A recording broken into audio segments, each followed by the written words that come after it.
तो योद्धाओं, संघर्ष के एक सफ़र में एक दिन और आगे हम लोग। संघर्ष के इस दिन में आपको सीजी इकोनॉमी ही पढ़ना है। आपने इंडियन इकोनॉमी पढ़ा होगा, उसके आंसर भी लिखे होंगे। मैंने लगभग 11 क्वेश्चन दिए थे, जिसको लिख लिख के आप लोगों की हालत ख़राब हुई, कल मुझे पता चला। और कल मैंने कॉपी चेक की, कल तो काफ़ी कम लोग आए थे, तो हाँ, कॉपी में उतना इम्प्रूवमेंट नहीं लगा। तो मैं सोचा हूँ इकोनॉमी में, स्पेशली इंडियन इकोनॉमी के जितने क्वेश्चन मैं आपको प्रोवाइड करूँगा, उसके मॉडल आंसर भी आपको दूंगा। तो मैं आज उसको बना लेता हूँ। संडे का दिन है, मेरे लिए भी अच्छा समय है। तो मैं आपके लिए इंडियन इकोनॉमी के सारे जितने क्वेश्चन मैं आपको दिया हूँ, अभी 11 दिया हूँ, और लगभग 10 से 15 क्वेश्चन और आएंगे। तो हम लोग लगभग 15 नंबर के क्वेश्चन लिखेंगे। तो सभी के मॉडल आंसर मैं प्रयास करूँगा, गारंटी नहीं दूंगा, लेकिन प्रयास करूँगा कि आपको एक मॉडल आंसर दे दूँ, ताकि इसमें आपको बहुत ज़्यादा सुविधा हो जाए। और आप लोग भी लिखें। जब तक आप लिखेंगे नहीं मेरे मॉडल आंसर को, आपको समझ में नहीं आएगा कि आप कहाँ संघर्ष कर रहे थे और आपकी उसमें कहाँ पे फ़ायदा कर गया।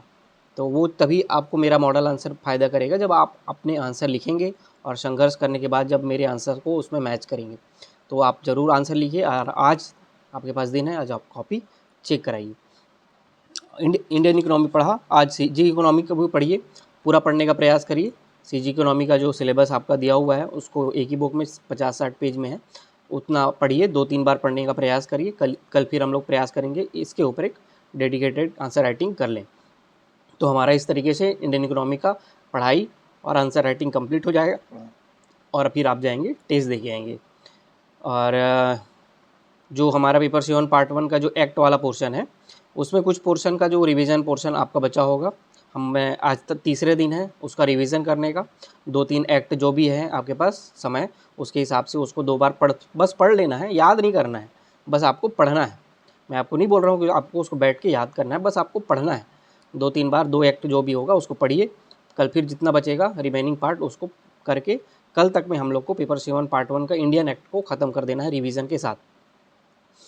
और मैं आज ज़्यादा आपको टास्क नहीं दे रहा हूँ, जितने आपके आंसर बचे होंगे उसको लिखिए, सीजी इकोनॉमी पढ़िए। और हिंदी का जो टास्क है, हम लोग कल वर्तनी शुद्धि ख़त्म कर चुके हैं, और विलोम शब्द मैं आपको कल पूरा पढ़ने के लिए दिया था।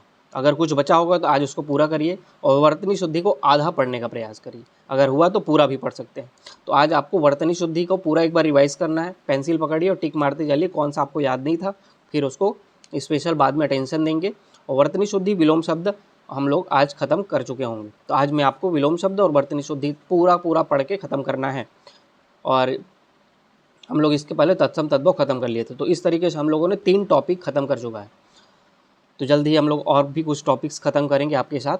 तो संघर्ष के इस रण में लगे रहिए, बने रहिए, पढ़ते रहिए, खूब मेहनत करिए। कल फिर मिलेंगे एक नए टारगेट के साथ। Thank you.